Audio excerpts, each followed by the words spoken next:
let's go. Okay, can you tell us your name and... I'm Ernie Bagstad, was with the Seaforth Highanders. And what else am I saying? How old were you when you decided to enlist? Oh, I was like 15 or something like that. And of course I got sent home. Well, I didn't get sent home, I wasn't home. But, You tried again a little later? Tried again later. When you did enlist, were you old enough, or were you lying Well, I still? was just about to. So they looked the other way. And how did your family feel about that? I don't know, got no idea. I wasn't home. When you enlisted, your stepfather had been a Seaforth Highlander. Yeah, he had been a Seaforth Highlander, and that kind of, he impressed me enormously, so that just led for me to join the Seaforths. And what was the reason you decided to go to war? Well, I was looking for a little adventure, and I thought it was the thing to do, and a lot of people that were, 4 or 5 years older than me were already gone, and some of them were my friends and stuff like that, so I think for that time that was the natural thing to do. And then besides, we were all pretty sure that it was a war that had to be fought, and we were going to finish what our dads didn't get done. We were going to end wars. Of course we didn't, but that was the idea. So what was it like when you arrived in England? Scary. Air raids going on all over the place, and little bitty trains that were so tiny. I figured they were for dolls, not for a whole army to ride around in. And squeaky little things, but man, could they go. And then what amazed me in England was everywhere you went, every town, every little village, every city, you'd go to a little intersection of a street, a big street, and there would be 3 pubs and a church on the corner. and I couldn't get over that. And another thing, the pubs were open in rotation. So pub A would be open from, say, 11 o'clock in the morning till 2 in the afternoon. And pub B would be open because they all had a limited supply, you see, and then that way everybody got a little piece of the action, okay. And that was in any town you went to, I guess? Any town, every town, yeah. Did you spend much time in London? Yeah, a lot of time. I spent a lot of time in London. I used to go down there all the time. Was it a destroyed city at that time? Broken? Well, it was pretty well out? busted up and that sort of thing, but... But everybody just kept going about their business? Oh, sure. Everybody just went. You know, they couldn't stop. What were they going to do if they stopped? They had to keep, the people that lived there had to keep making a living, and things had to be done, so they were out there doing. Fighting fires and building buildings over again and shaking their fists at the sky.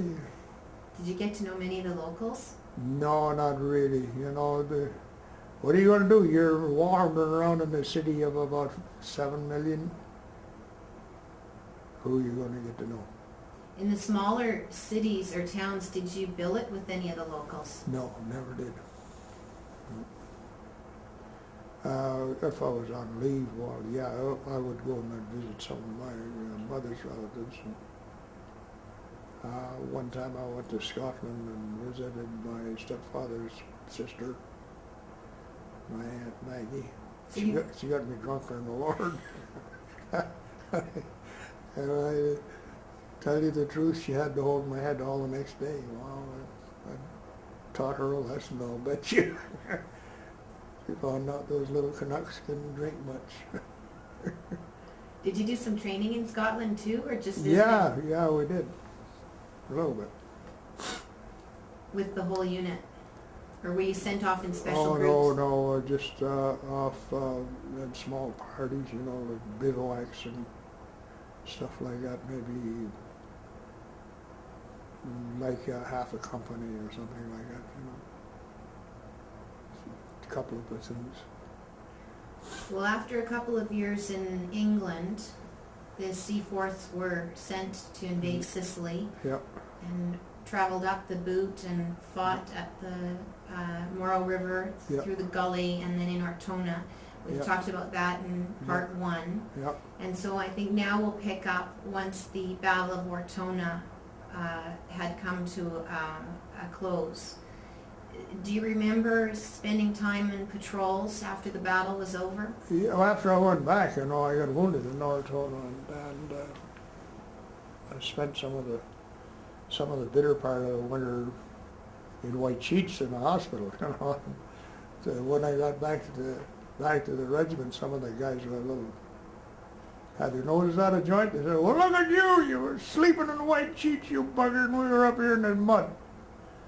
And oh yeah, you know, stuff like that. Was the hospital in Italy? Yeah, it was a British Army hospital. I got treated like scum Because you were the because I was a Colonial. colonial, and they figured they were there just to look after their boys. Canadians are supposed to have their own hospital. Well, we had our own, but it was pretty full. because you were busy doing all their fighting. Yeah. So then when I went back up to the front, then I think I participated in two. I'm not sure, but I think it was two. 2 patrols. Two patrols. What month were you sent back? That had been in April. So we messed around there for a week or two, and then everybody loaded up right around the first part of May. We loaded all up and convoyed our way all the way across Italy to the Lira Valley. And that was an exercise in futility, I want to tell you. The battles at the Leary Valley. Or Well, getting there was terrible because every day it rained and rained. If it wasn't raining, it was gonna, you know. Everybody was tired, everybody was wet, everybody was hungry. And there were times when we felt sure everybody was lost and we didn't know where the heck we were going.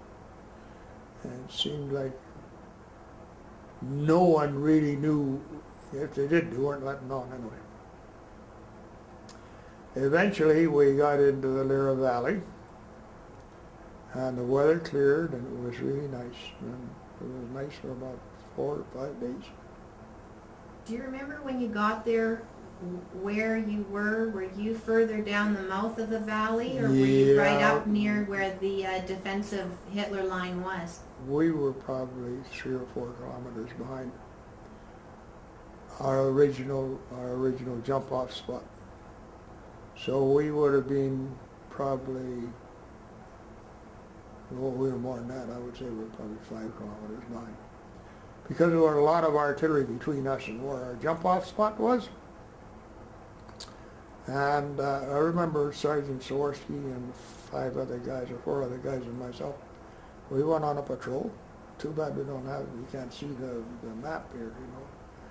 But there was a sector there for the Seaforth Highanders, and we patrolled up what would left-hand side of the sector. And when we went into the actual attack, we were way over on the right-hand side. So, you know, that's the general. You know, we were supposed to be out there looking to see what we can see. You know, we weren't going to. And we didn't anticipate having any little spats or anything like that. We just went on a look-see, you know, kind of reconnaissance. And as it turned out, we didn't see much, and then whatever it was we did see was no good to us anyway, because we never even near there. And You recce'd the wrong section. yeah, we recce'd the wrong section. So we went back, and we were told, and I might be wrong on this, but As to who told us this, I really can't hang a name on. But it seemed to me that our company commander came down to us and told us that we were going to go into this stiff fight. And that we had two objectives. One was to break the Hitler line, and one was to get the highway, I believe it's number 6, we were to break it if possible. And that by 2 or 3 o'clock in the afternoon, the 5th Canadian Division was going to come through us. They were going to reinforce us, come through our positions. It would have been nice if they would have, you know. I wouldn't have wound up in a prison camp. But as it turned out, we got up on the 23rd of May at 3 o'clock in the morning, and we had our obligatory shot of rum and something to eat. I can't recall what it was, but something. And then I guess we had a rum, and then we went up to our jump off spot. And I remember that morning because it was nice and cool. It was beautiful, absolutely beautiful. And the sky was clear as a bell. But there was ground fog all over the place. There was patches of ground fog that probably would cover 6 or 7 acres. And you'd walk through this ground fog and you'd get lost. You'd lost the people you went in there with. Like I lost my sergeant. He was walking right ahead of me and I lost him. And I found him a little bit later, and then a newly minted corporal caught up to me, and he and I were walking together and dodging and doing this and that and the other thing, and the artillery was going like crazy, and shells were flying everywhere. Was this in preparation for the battle? You hadn't set off yet? When we stepped off, that's when all hell broke loose. So the artillery was going all night long in preparation? No. They started about 20 seconds after we started our... A set-piece attack? Yep. And then, of course, they were supposed to raise their gun sights, which I suppose most of them did. But, you got a great problem with artillery, you know, is the more they fire, the hotter they get, the more the barrel expands, the less dependable on the distance that the projectile is going to fly, and all that sort of stuff. So a lot of stuff was falling short, and they had facts and figures from Normandy that showed 19% of the casualties were caused by our own. And if you extrapolate that out for us, that amounted to, I would imagine something like a dozen guys killed by our own fire, and about another 40 wounded by our own fire. What are your memories once the attack began? A lot of smell, a lot of noise. And some pretty frightful sights sometimes, and sometimes I was deathly afraid, and sometimes I wasn't. And were you afraid prior to the attack? Everybody was a little jumpy, I would say. You know, we were all, of course, that shot of rum was supposed to cool that down, you know, but I don't know. But I'm sure everybody was pretty jumpy. We're all human beings. We know we're going in, but we had, tell you the truth, we had no idea exactly what it was we were stepping into.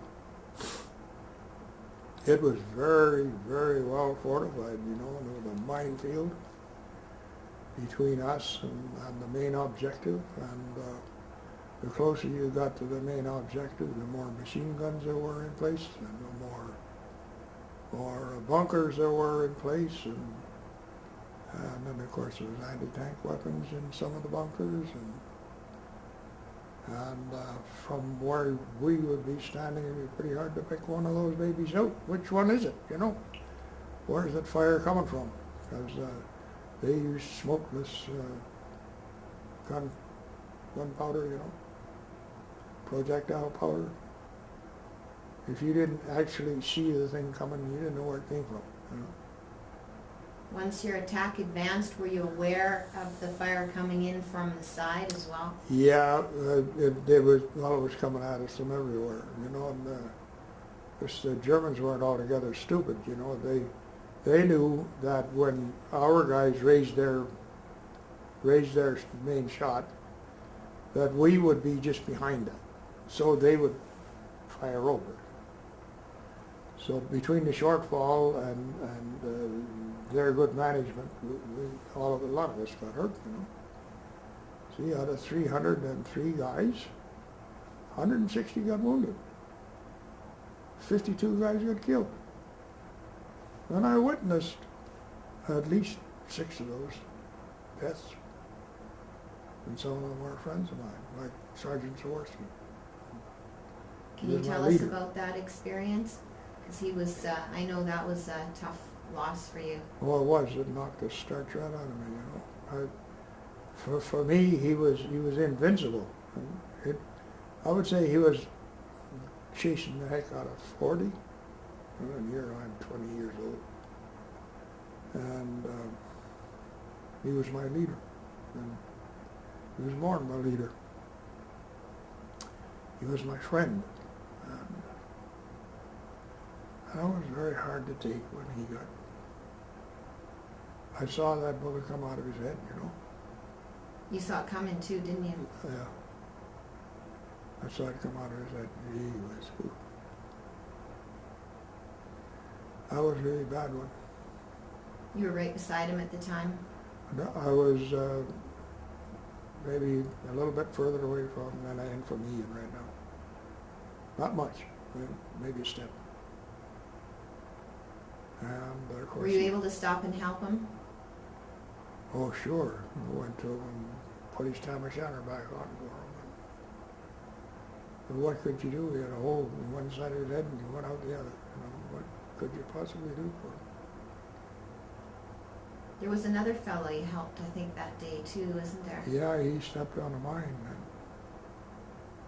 and mangled himself up pretty bad.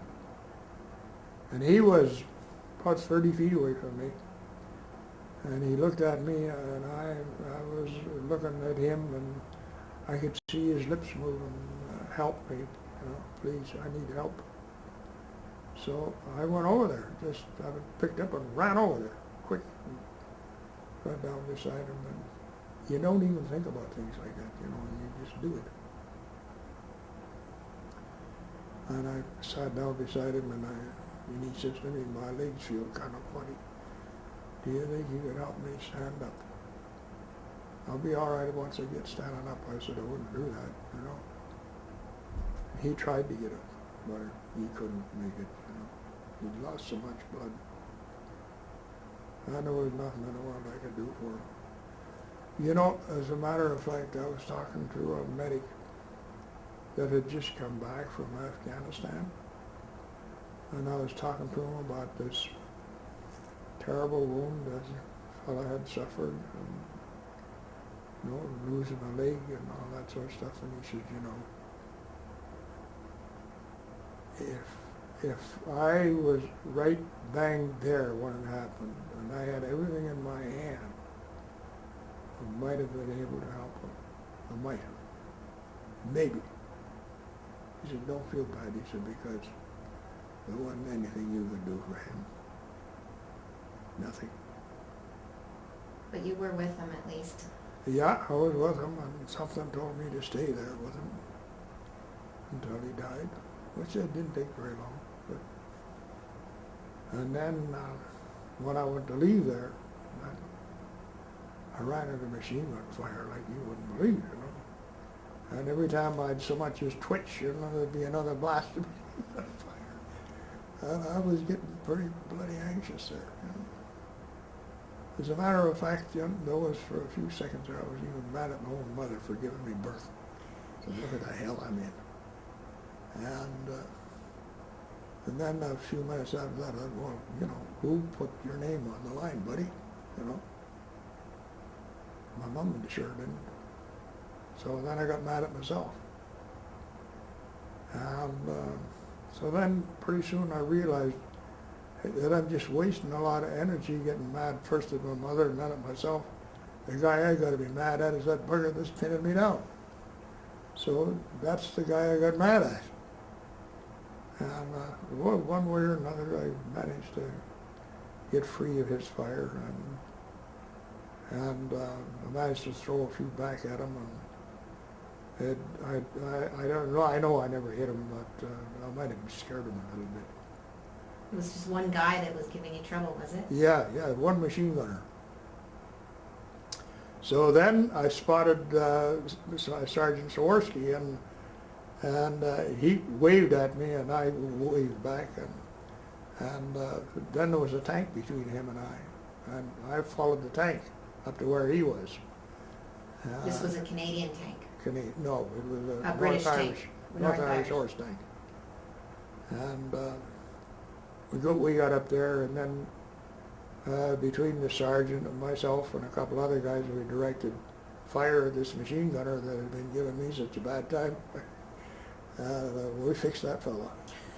The end to him. And then there was a bunker that did have an anti-tank weapon in it, and but there was something wrong with it. He couldn't fire it, or I don't know what would have been wrong with it, but something was wrong with it. So our tank had free access to him, you know. Between machine gun and some HE from the tank, and Sergeant Saworski and 4 or 5 other guys and myself, we took that bunker. And oh boy, that was jubilation because we'd really done something. And everybody was, you know, pretty proud of themselves. We got ourselves I think it was 6, might have been 5, but I think it was 6 prisoners we took, and we killed 4 or 5 others in there. And then it wasn't very long after that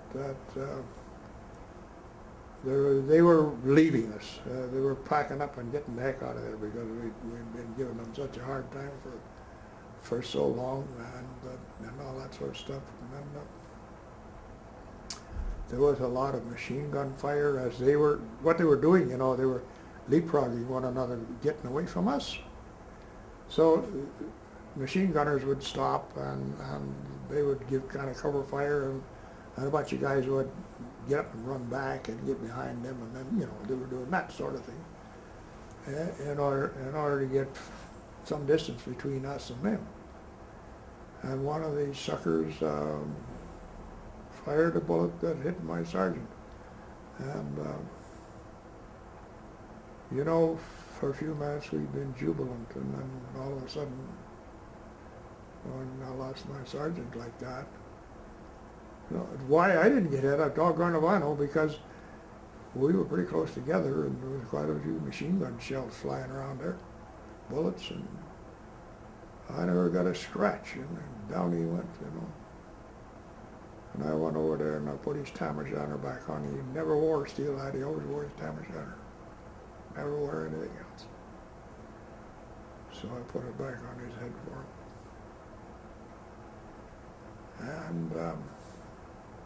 And then we left, and I teamed up with 3 other guys who were absolute strangers to me. I didn't know who they were.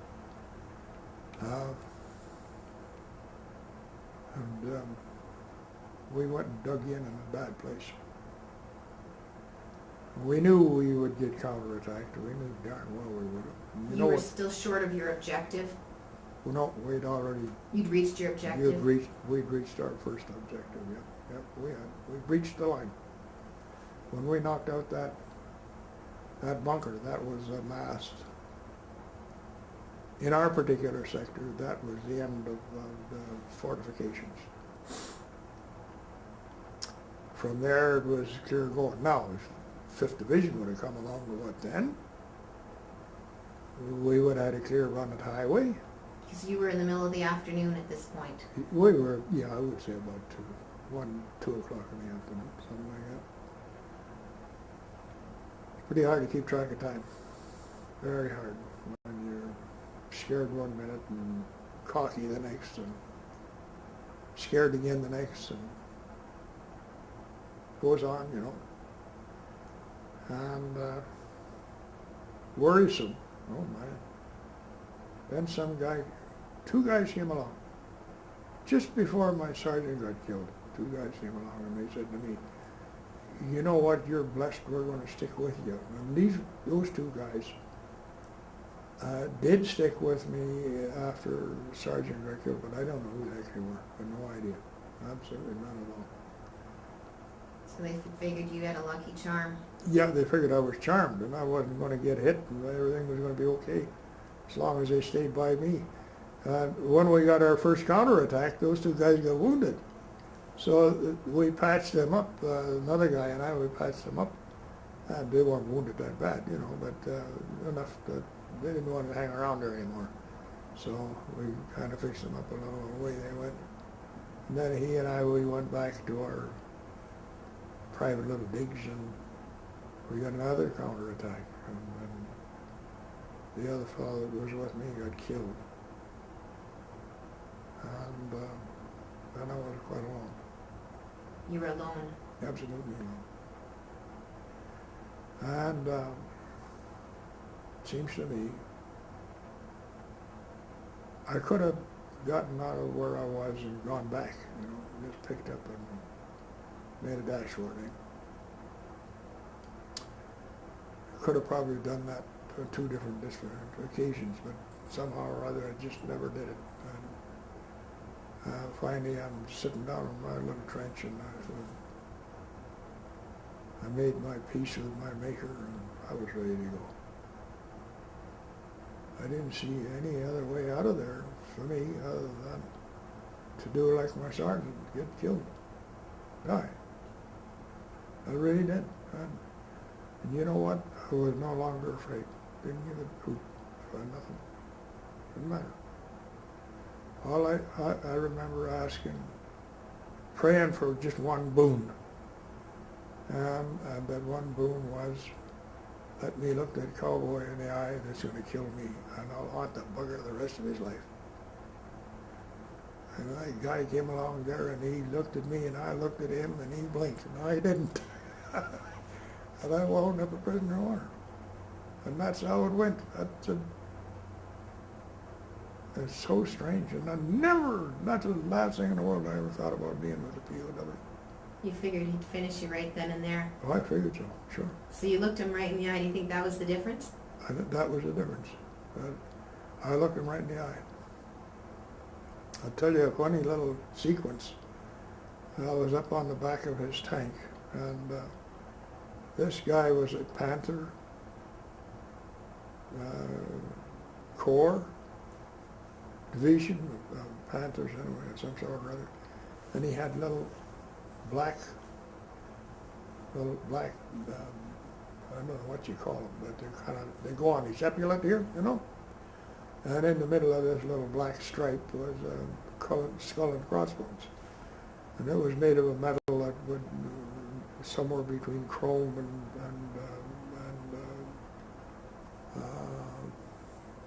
aluminum, maybe? no, pewter. Skull and crossbones, and what he had done, there was a civilian car partway on the road and partway in the ditch, and there was lots of room. He could have gone right off by. He didn't need to, you know, but he moved the tank over enough so that he scraped the side of the car, you know, bashed it in a little bit. And I looked at him kind of strange, you know, what the heck is the matter with you? You know, there was lots of room there for you. That's what my eyes were saying, you know. He looked at me and he laughed and he pointed at the skull and crossbones. So then I looked at him and I looked at these skull and crossbones and I pointed to them and then I pointed back to me. And he laughed and he threw both arms around me and gave me a heck of a hug. And he thought it was a big joke. He really did. I think that's the first time I've heard of a German soldier giving a big hug to one of his prisoners. Yeah. As strange as it may seem. And then we got to an open field.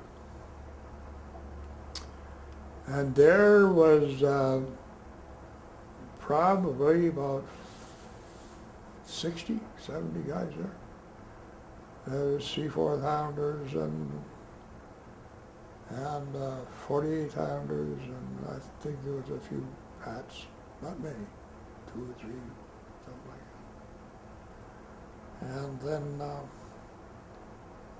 we get looking around, and this field is a big field. And you know what? The Italians in North Africa, in Benghazi and Tripoli and places like that, had taken a lot of prisoners, the British Army and Australians, and they had put them in prison camps in Italy. And when the Italian government pulled out of the war, they seceded on it's either the 8th or the 9th of September 1943. I can't be right certain which day it is, but it's in that general area. They opened the prisoner of war camp gates and just turned them loose. And so these Australians and Brits and one thing and another had been running around in Italy living off the land and scrounging and one thing and another. Some of them actually were well employed on farms. But the Germans had rounded them all up. There was a bunch of them. I would say there was about 400 of us, maybe a little more. And what they would do is they'd get to an open field, and they would set up searchlights, and they would have machine guns set up at different corners of the field. And we were told that under no circumstances were we allowed to stand up in the night. If you needed to go to answer a call of nature, there was places they pointed out where they were, and you could go over there, but you had to go crouched or on your hands and knees. You couldn't stand. You stood up, you'd go and get shot. A couple of guys tried standing up, and they got shot. So the next day, we proceeded down the road. Same thing. When the evening came, another setup, same thing, open field. The following day, or maybe 2 or 3 days following that, we walked by a Walden Row. Walked right on by. And I can't remember whether it was another day or 2 days or what it was. But eventually we got loaded into boxcars, 50 per car. And we traveled all through the night, herky-jerky. You travel for 15 minutes, stop for 10, travel for another 15, 20 minutes, stop for 3 or 4. This went on all night long. And then when morning came, well, morning had really come, and it was really broad daylight. We came to an open field again, and they let everybody out. Of course, it was the same procedure. We were given some kind of coffee and a piece of bread and a little piece of sausage, and that would be it. That was the procedure that was followed every day. You didn't travel during the daytime? No, if we traveled in the daytime, we walked. But once we got to the train, we never traveled in the daytime again. Then we're back on board the train, and away we go again, and I remember getting very cold. So I guess we were going over the pass, the Bremer Pass. And we stopped one more time on the other side of that, and then the next time we loaded up, we must have gone through Munich through the night sometime or other. And the following morning we were in Moosburg. We got off the train and we had about a quarter of a mile, half a mile, and they marched us into the prisoner of war camp. How did you feel at that point? Pretty darn blue. And bruised, physically, mentally, let down by my regiment is what I felt. I felt terrible. I felt, somebody had promised us that that the 5th Division was going to come through us in the afternoon. They never showed up. When you go back and you look at history, they showed up, yeah, but 5 o'clock on the 24th. That wasn't much good to us. So why did they tell us a lie? We may not have gone out in that open field and dug in if we'd have known the truth. We may not have been taken prisoner of war. That's the way I felt about it. And I was quite angry about that. And then I knew that wasn't going to do me much good being angry about that. But we were in the prison camp a day, and the following day, that was either 2 days or just 1 day, but a German guard came in and told us that France had been invaded, and he's laughing, and he said, you know, those guys are going to be swimming back to England tomorrow morning. and he was right serious about it. He meant it, you know. Well, we knew darn well they wouldn't be swimming back. So we knew that was the end of it, you know, as far as. But I guess by this time you'd made some buddies in the yeah, I in the had group. one of the guys from the 48th that had been picked up, and Charlie Wright. He was an engineer, and Charlie Wright was from Montreal.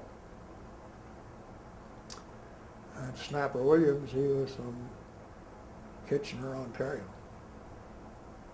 And that cuss, he could talk German like crazy, you know, but he never let them know about it.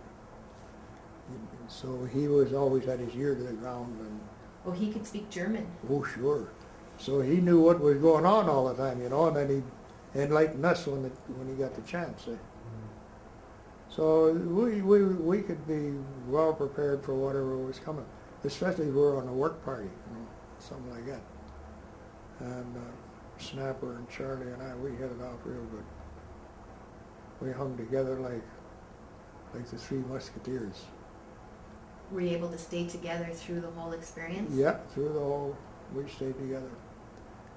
The only time that Charlie Wright left the prisoner of war camp was they came in and they asked for, I believe it was 20 volunteers to go work on farms. And Charlie Wright and Snapper Williams and myself, we volunteered and we went. And Charlie and he was staying at a different farm than I was, but and so was Snapper Williams. He was working at a different farm than me, but Snapper always used to come over to. He shared the bedroom with me in the place where I was, the big farmhouse where I was. Him and another guy. Him and a guy from the Pats. And the was funny part of it all was, you know, the window was about 3 feet off the ground. And it's summertime and it's hot. No air conditioning, of course. The window was open. And of course, they would put us in the bedroom and then lock the cotton picking door. And then after when everything all quietened down, everything, Snapper, he'd dip out of bed and away he'd go. And he'd go back over to the farm where he was supposed to be working. And he was having himself a good old time over there. Because there was two ladies there that were kind of like grass widows or something. And of course, they were entertaining him at night. Him and somebody else. And then Snapper would come sneaking back at 5:30 or so in the morning and climb into bed. And the old German Frau that ran the household there, she'd be banging on the door and she'd unlock it and we'd go for breakfast. You know, it was a funny place. They had out in it was a compound, and they had a kind of a communion oven out in the middle of this compound, and everyone had a day in the oven.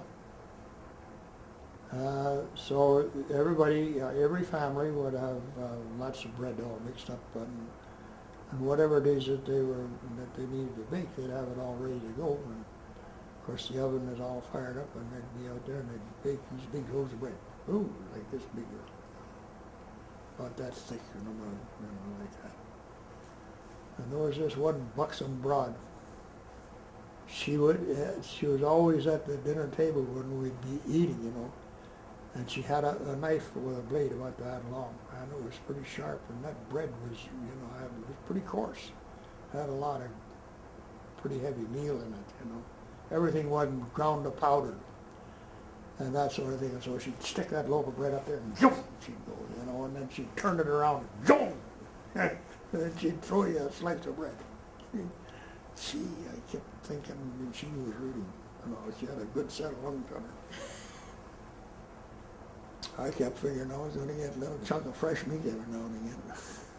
Nothing ever happened like that. You didn't get lucky, eh? Never had much, no.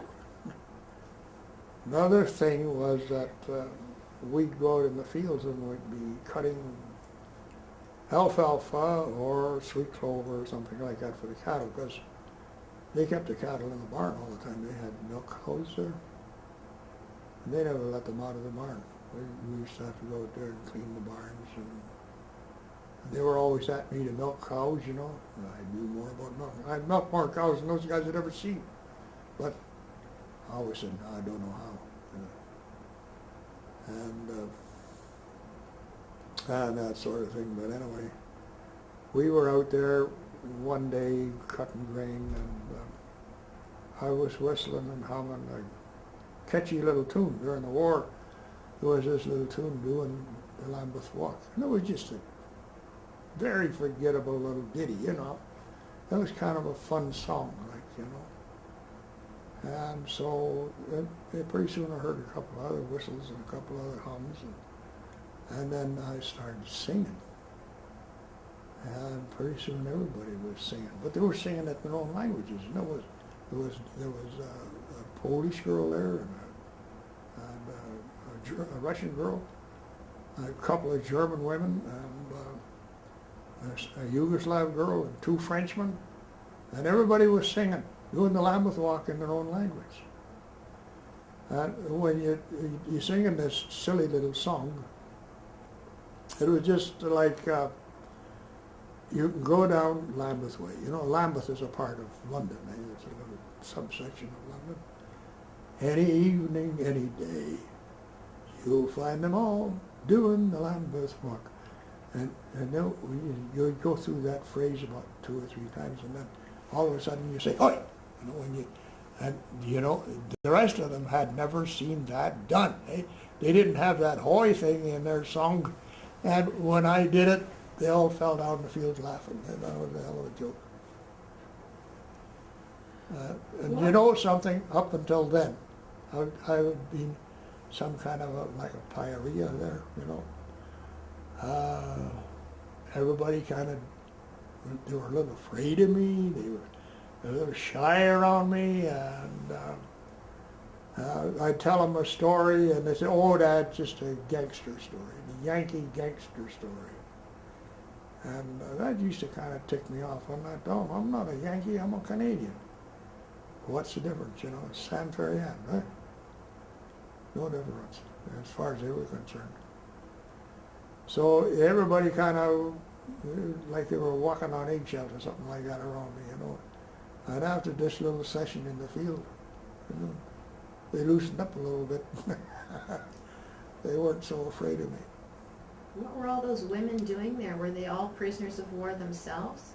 No, you know what they were? They were members of the family that had moved to a variety of places, like their husbands were in the military, or they had been living in Munich and places like that where there was a lot of bombing going on. So they just went home. And what ended my stay there was the fact that one day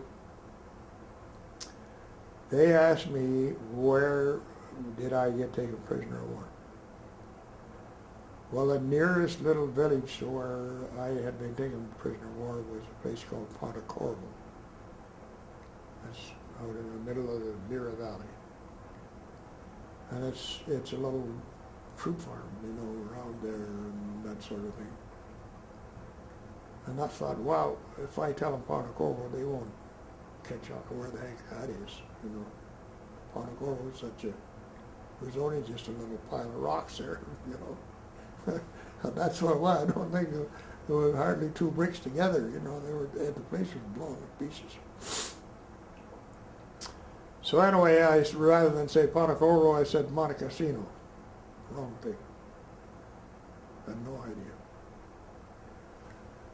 A German soldier had been critically wounded in Monte Cassino. And he had got sent home to hospital, where he died. And he was buried in the little churchyard out there. And he was the son of the family where I was staying. And when I said Monte Cassino, 2 and 2 became 24 right away. And I was a very unwelcome guy around there after that. A couple of days later, guard comes. They used to come by once a week or something like that, see how everything was, you know. Guard came by. You're going back. That was the end of my stay on the farm. It was very sad, you know. But how was I to know? I didn't even know there was a fresh grave there, but they let me know there was a fresh grave there. They let me know it was their son. And that was bad news, right? I was a real Yankee gangster for sure then. Interesting that they took you out of there. Yeah. Did your friends stay on in their farms? Yeah, they stayed for another, couple of weeks, and then they came back. The whole gig was up after that. And we all got together again. So was the life inside the camp more difficult than it was on the farm? Oh, yeah. Food was terrible in the camp. Very little of it.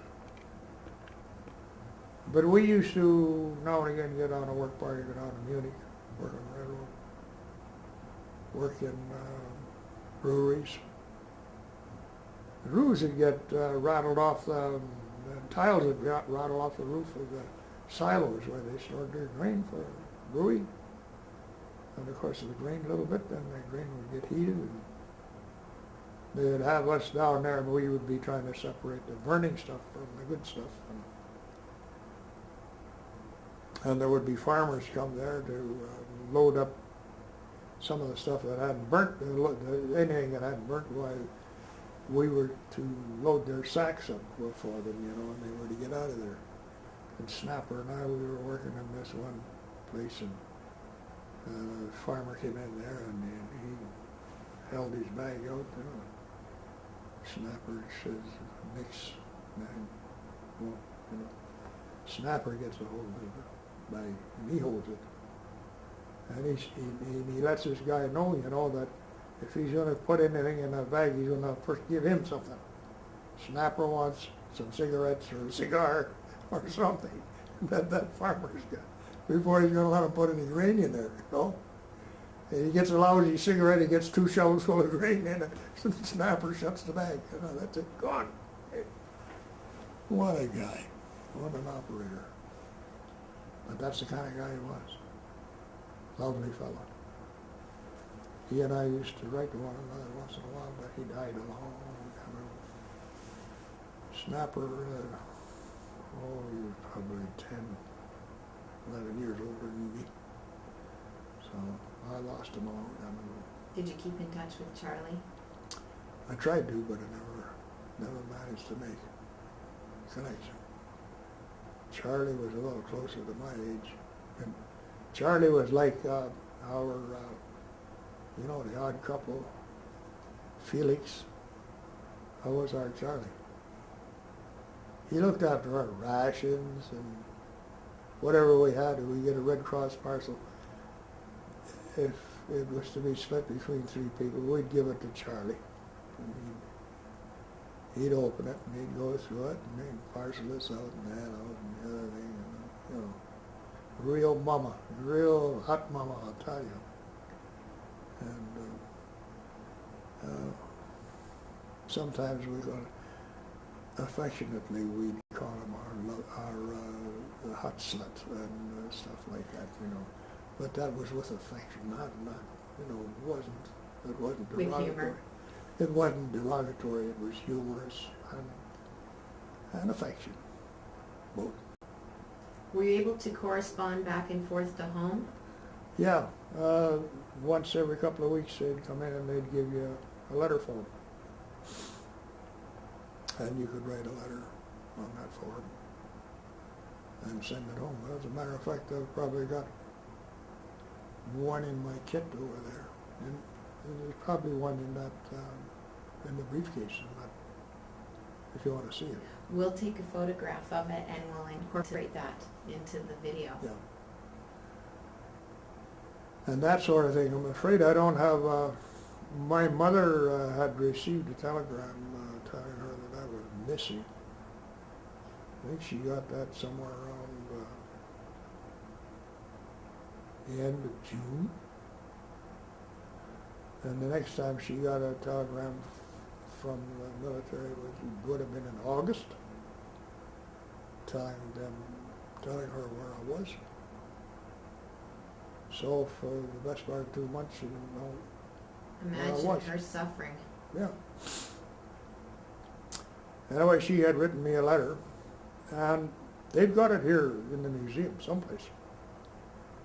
Rory's got it. If you want to have a copy of it, you talk to Rory, he'll maybe let you have a copy of it. But it's just a single page, and it's a form letter. You go to the post office and you buy these little form letters, 3 cents a piece. You know, that was the price of mail in those days. And you could write on one side, and that's it. And what used to happen with those, they would go to someplace, probably Ottawa or most likely Ottawa, and they would be photographed. And then they'd just become a little dot. And when they got a reel full of little dots, and they would parcel it up and fly it to Britain, and then it would be reformed into the original letter, you know, like just a copy of the original letter. But it was kind of like a photocopy, you know. So that's what I had. And she was saying that she hoped I would get back to my unit and that sort of thing. As a matter of fact, you know, I was standing in front of the prisoner of war cage over here in the museum, in the display there in the King's Own. And I held that letter in my hand, and a photographer that works with Metro, a little free newspaper, took my pictures, and I'm holding the letter in my hand. And then it was on the front page of Metro for 1 copy. And I sent the front page, I mailed it to my brother in Bashaw, and he took out his spyglass and he says, "By golly, I can read that letter." So with a little magnifying glass, he could read the letter, word for word, exactly. So that shows you how good the photographer was in my mind, anyway. And this was a reproduction of a reproduction. So it must have been pretty sharp, eh? Did that letter arrive to you? No, I never got it. It got sent back home. So my mom had it when I got home. And How long was your stay in the prison camp? 11 months. 11 months. Mm-hmm. So what happened toward the end? Towards the end, they came in and they, because the transportation system was gone. So there was all kinds of Red Cross parcels in Switzerland, and the Red Cross had gotten 29 trucks from the Canadian Army, trucks that were built in Canada, and with big hoops on them, what do you call them, 2,500 weights or something like that, 3-ton. So they had them in Switzerland, and they came to the compound and they asked for 29 drivers. And you had to show that you had driver's training, or you couldn't go. Well, I didn't have mine, so I couldn't go, but Snapper did, and he went. He went to Lake Constantine, and him and 28 other guys, and there were the trucks. The funny thing about all of this is that the Swiss guys would drive the truck up to a wide yellow line and put the truck in neutral and then step out and leave it sitting there idling. And then somebody from behind would push the truck a little bit and it would roll ahead, and then a Canadian would jump in and drive it away. That's how strict it was. And then the Swiss people would set the Red Cross parcels right on the yellow line in stacks, and then the guys could go there with a two-wheel cart and pick up the Red Cross parcels and load them into the truck. And that would take them quite a while. So they had spare gasoline, all kinds of it, and spare parts, and Snapper, he was driving a Studebaker. He got back to the prison camp and he was telling me all about this. And he said they had the SS with them, and if they wouldn't have the SS with them, they wouldn't have been able to keep those trucks very long, because the regular German army they wanted them, and wanted them bad. But the SS wouldn't have any truck with that idea.